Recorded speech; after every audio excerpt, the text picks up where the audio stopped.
Hello and welcome back. So what I've decided to choose for this part of games I bought recently is I picked up a few games for some of my favourite franchises. So this part will be filled with games from Final Fantasy, Metal Gear, The Legend of Zelda and Mario.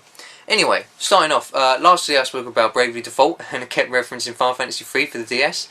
Well, lo and behold, I picked up Final Fantasy 3 for the DS. I got this 2 for $20 with another game that I'll show up later, another game on the DS. And yeah, so it was strange that they never released Final Fantasy 3 on the PlayStation 1. You can pick up Final Fantasy 1 to 9 except for 3 on the PlayStation 1, and they're all in like their old sprite 2D roaming based versions. It's a shame they never released this in its original version in the West. They released, Final Fantasy 2 and Final Fantasy 5, but they never released Final Fantasy 3, and that's always baffled me. Although this is a really great updated version, it's still really tough. I played a lot of this when my brother had it before. I played it so much, I think I got well more than halfway into the game. I leveled up my characters a lot, spent a lot of time grinding, really got into this, and then he accidentally, because it was his game, he went to play it and he just assumed his save was the first slot, so he saved over my save data and I got very upset. So I've never completed this game. But this is really good. It's got a great class-based system where you can, customize your team however you want it based on the classes. You can give them loads of magic and stuff, different weapons. There's so much stuff to this game. It's a really great Final Fantasy game, and I love Final Fantasy 3 on the DS, and can't wait to get back into it again. Hopefully, I'll complete it this time. Really good one. Really good Final Fantasy game. And then we have the new release, Lightning Returns Final Fantasy 13. This is the limited Steelbook edition, and you get Cloud Strife as a costume. I was very mixed on this game. I like Final Fantasy 13. I really like Final Fantasy 13 too. And in this one, when I first started playing it, I just thought, this is the worst of the trilogy. It's very overwhelming when you first start, because whereas Final Fantasy 13 was very linear, this is the complete opposite. It's very open, and the whole emphasis of the game really is exploration and side quests. You have 4 main quests in 4 different areas, and you can hop around between them. You can do them in any order you want. And while you're doing that, to level up Lightning, you don't fight monsters, you have to do side quests. And when you choose a side quest, it doesn't tell you where to go. It doesn't tell you what to do at all. You have to work it out for yourself. And to top it all off, you have the Majora's Mask aspect, where you only have 13 days to complete it, and if you don't complete it in 13 days, then you don't. It's game over. You have to start again. It's kind of New Game Plus, but you didn't really complete it in the first place. But then the more you play it, the more you get used to the style, and it actually starts to become really good. The combat's pretty good. It's kind of hard to do it's the same combat as the first 2 games, but with one person, and you're switching between different, they call them garbs, but it's basically different classes. So you can customize it. You can customize Lightning pretty well. You can get it to look the way you want. You can get it to have the moves the way you want. And I kind of used the Unigarb and made her really OP, which made the game really easy. Well, not really easy, but easier than it would have been if I just stuck to the regular garbs you can get in the game. But yeah, I did end up enjoying Lightning Returns. Really happy to complete the game, and I'm glad to be done with the Fabula Nova Crystallis saga. Well, at least the Final Fantasy 13 saga, because it's returning in. Final Fantasy 15 uses the same saga, and I think what that basically means is it's using the same religion stuff. Speaking of religion, this game is really religion heavy. There's loads of references to God and Etro, who's the goddess of life or something, and Lightning's the goddess of death, and it gets really complicated. But I actually kind of enjoyed the religion aspect of this. If you go and research it, it's pretty nifty. And lastly, for Final Fantasy, I got the newly released Final Fantasy X and X-2 HD. Didn't think I would really actually get around to playing this when it came out, because I had a lot of other games to play at the time. But I just couldn't help myself. This isn't my favourite Final Fantasy by any means. It's up there. It's really good. I really enjoy it. But I didn't think I would actually go back and play it because of how much stuff I had to play. But then when this came through the door, I just thought, no, I really want to get around to playing this again. And I did play it, and I really enjoyed it. I played a little bit of it, I should say. And the HD upgrade, it's nice, but you can definitely tell it's a PS2 game. And that's the same for a lot of HD versions. It's really just a port. A lot of the ones on PlayStation 3 are ports, whereas you get some like Wind Waker HD and Halo Combat Evolved Anniversary. They were proper remakes, like they really upped the graphics, they redid the graphics. This and stuff like Ratchet and Clank and Hitman and some other ones, Devil May Cry, they're just ports of the PS2 games, and you can really tell they're PS2 games. Not that that's a problem, I just mean, it's just if you've played the PS2 game and you don't really have a craving to go back and play this, then don't bother. Don't bother getting the HD version, there's not much of a difference. But it does come with the last mission though. I think it was only released in Japan. The one that links, I think it links 10 and 10. There's something that comes that links 10 and 10.2. And then there's also an added bonus to 10.2. So there's some bonuses on here. And this limited edition comes with a cool art book. And like I said, Final Fantasy X, really great game. So if you've never played Final Fantasy X before, then here's your opportunity. Go play it. Really fantastic RPG it is. Yeah, check it out. Final Fantasy X, good. Now on to Metal Gear. I got a couple of Metal Gear games. Firstly, I got the PSP version of Metal Gear Solid Peace Walker. I did have this for the PS3, and now I have it for the PSP. I've spoken about this game before. I do enjoy the mission-based aspect of it, but I don't think I prefer it to the stuff like Metal Gear Solid 1 and 2, and to an extent 3 and 4, where it's kind of like a confined open world, if that makes sense. In this game, you kind of just plopped in an area, and then it's very confined. Like you can't go back, you can't go forward. There's very little space you can actually explore. But again, all the side missions and extra ops and stuff, it works. It's really good, and I really enjoy the story and the new characters that they've added into this. But anyway, speaking about the PSP version itself, the controls are really weird because they've emulated the right stick using the face buttons, the triangle, circle, square and cross buttons. And I think they did that with the Resistance game on PSP and maybe Siphon Filter, if I remember correctly. It works to an extent, but I would definitely prefer the right analog stick that you get with the HD version. So if you're going to pick up this game, you might as well pick up the HD version on Xbox 360 or PlayStation 3. And next up we have the newly released, I suppose, sequel to Peace Walker. And that's Metal Gear Solid 5 Ground Zeroes. Oh, the controversy over this game is massive because of the length. It's true. It's definitely very short. Like, people were saying you could complete it in 2 hours. I got kind of stuck when I played through the game, and I still completed it in an hour and a half. There's literally 2 things you do, and it's like, take Peace Walker. You've got loads of missions on there, which take a long, well, they all take a short amount of time to complete, but then add them all together, and it takes a long time to complete. This is one long mission from Peace Walker. I really don't see the point in them actually releasing this game. I think in Metal Gear Solid 2, the tanker incident, which is the first part of the game where you play as Snake, was longer than this. Metal Gear Solid 3, I think that even the Virtuous mission, which no one even mentions as being the first part of that game because it's so short, is probably longer than this, to be honest. That might be exaggeration, but this is really short. The replay value is, there's a couple extra missions you can do, but they're all in the same place. It really doesn't show off the open world aspect that they wanted to, because it's all still in the same place. It's all in this small facility. But the gameplay is amazing. The gameplay is really good. All the new features they've added in, like the reflex mode, is really good. All the controls are good. The graphics are fantastic. It really whets your appetite for Metal Gear Solid 5: The Phantom Pain. But I wouldn't actually go out and buy this because it's just not worth it, really. Kiefer Sutherland, you know, as I'm a big time Metal Gear fan, you know, I was disappointed when they didn't announce David Hayter. I was optimistic about Kiefer Sutherland, but then just because I'm not really used to his voice, I kind of was getting confused between who was talking, him or Robin Atkin Downes, who voices Cars. They sound kind of similar, or maybe it was just because I'm not used to Kiefer Sutherland's voice.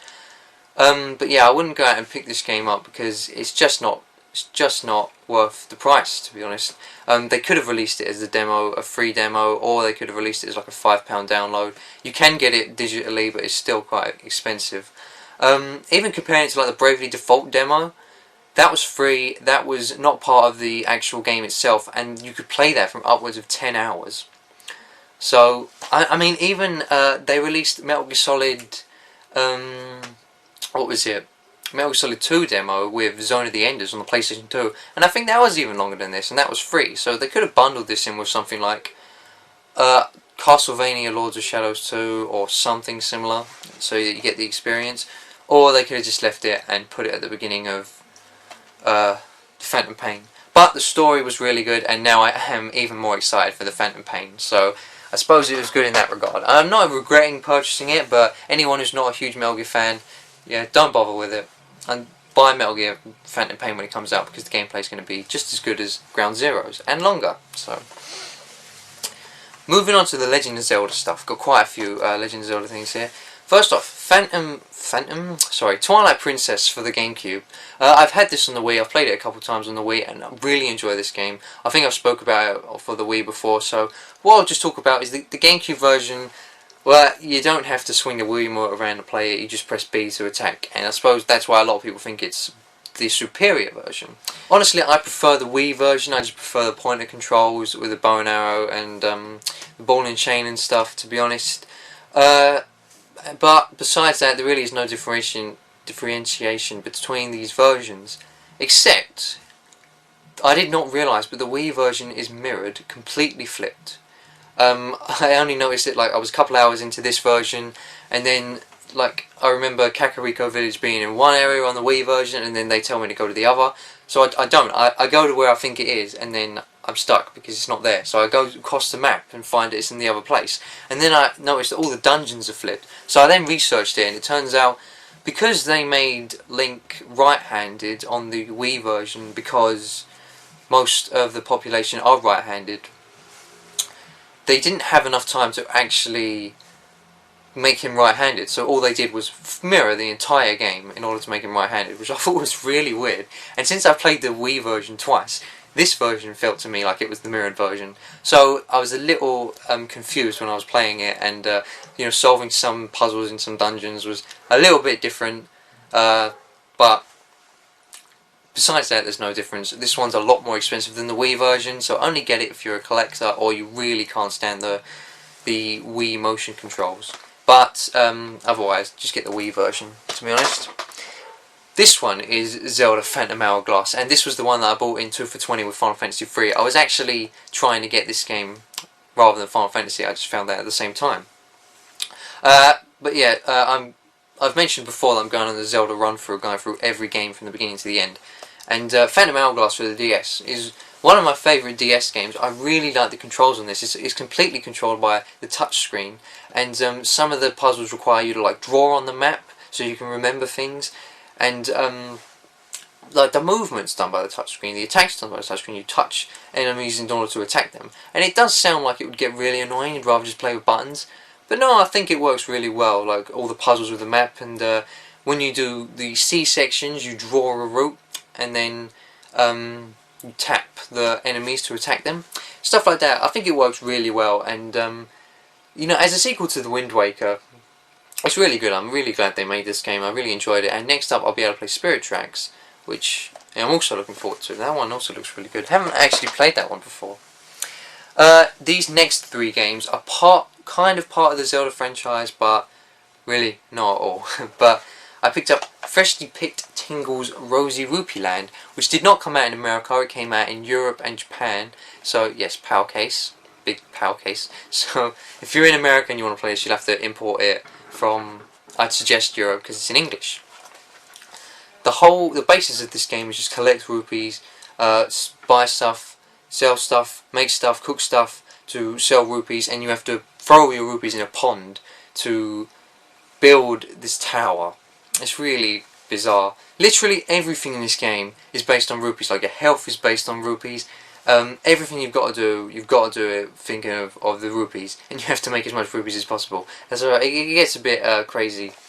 And literally this game's really bizarre. Like the art style, I swear, it's one of the creepiest art styles I've seen. Tingle is just a really creepy character, and it's actually rated 12 because on the back it says that this is the PEGI rating.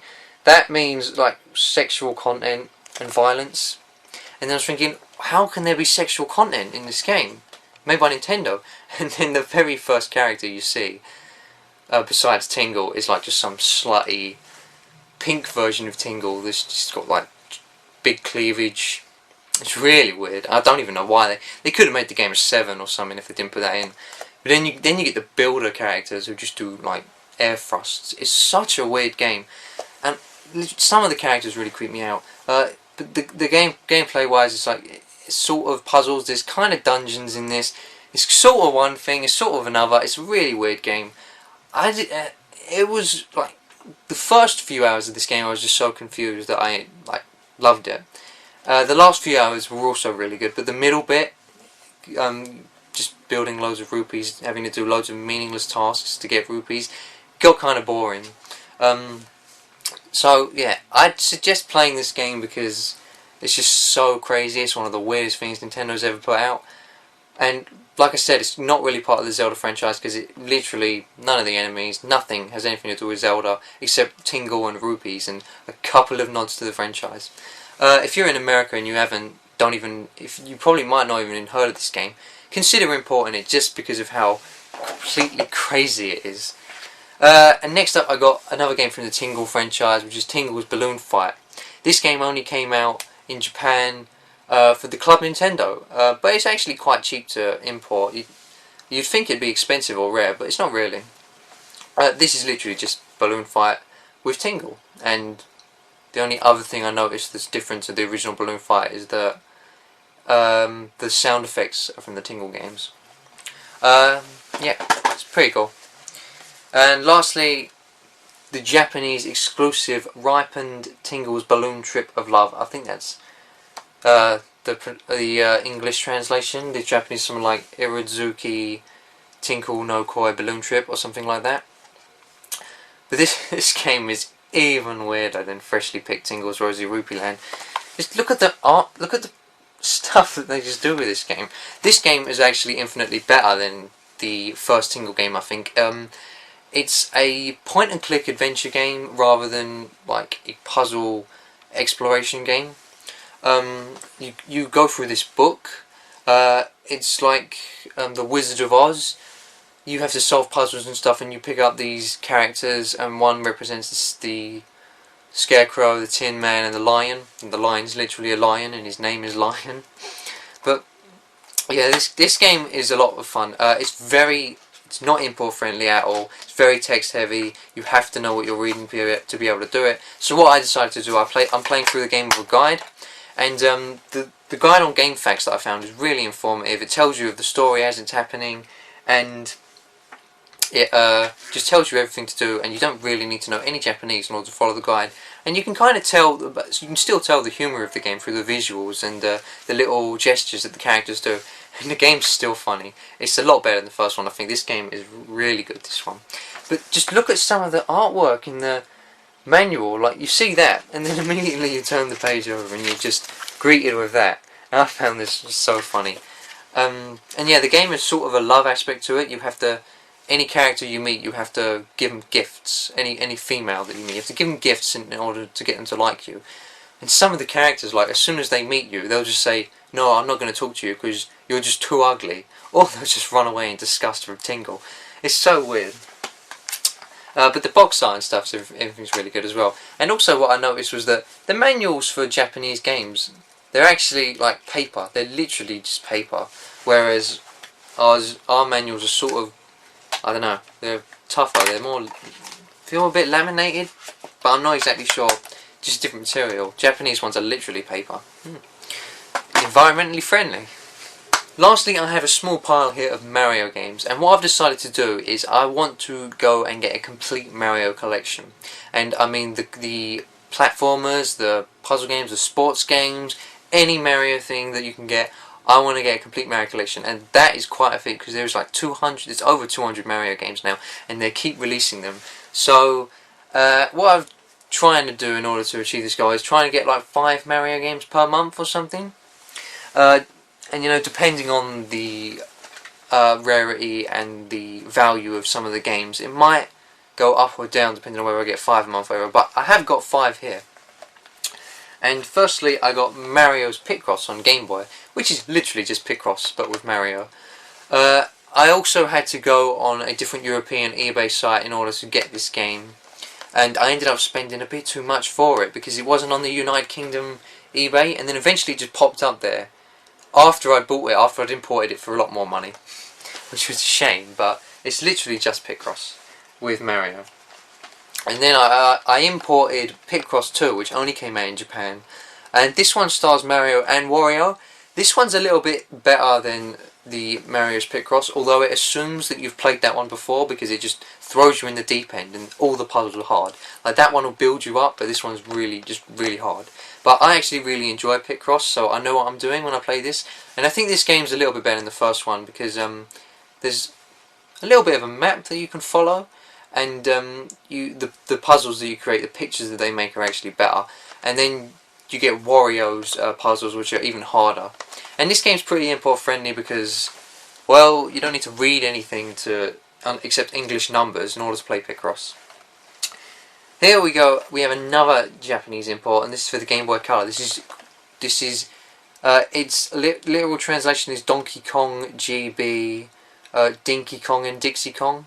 And what this basically is Donkey Kong Land 3, which we got in Europe and America. We got on the Game Boy. Japan didn't get it on the Game Boy, but they got an updated version on the Game Boy Color. I think it was released a year later.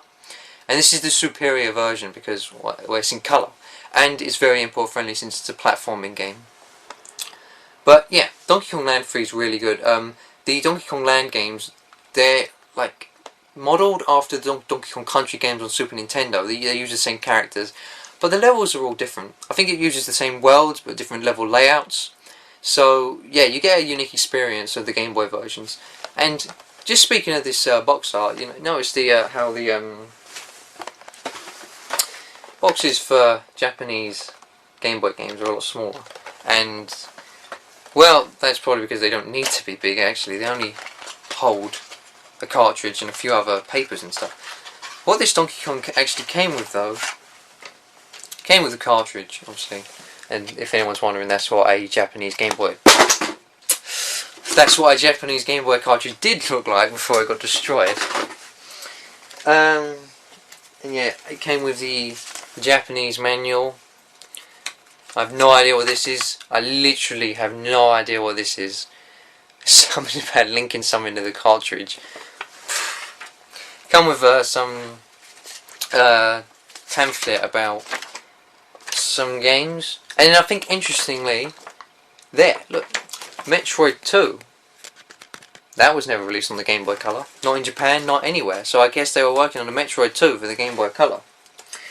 Lastly, it came with this sealed pack of cards.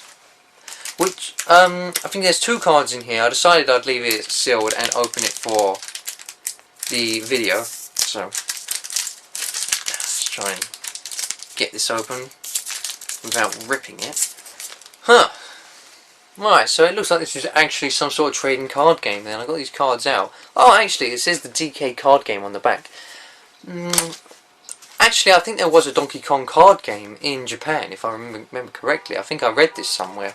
And so, what I've got is, what in Japan his name is Dinky Kong. Over here it is Kiddy Kong, I think. I'm pretty sure it's Kiddy Kong, yeah. Who was in Donkey Kong Country 3 as well.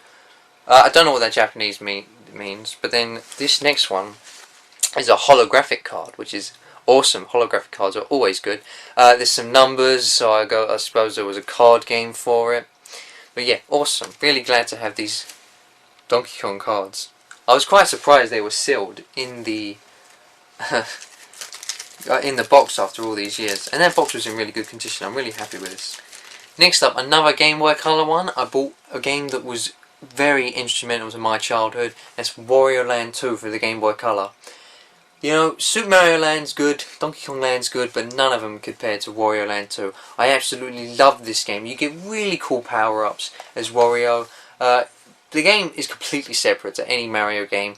All the enemies are different. Like, this is nothing like a Mario game, and it's nothing like a Donkey Kong game either. The styles that this game has is good. Like you have to complete different objectives per level, and then there's actually branching paths per levels. If you accidentally stumble upon a branching path, you get a completely different ending. There's 5 different endings in total, and I thought that was really cool for a Game Boy game, and especially like a Mario game. Like Mario platformers, you don't think of them to have different endings. I mean, Super Mario World had different paths, sure, but different endings.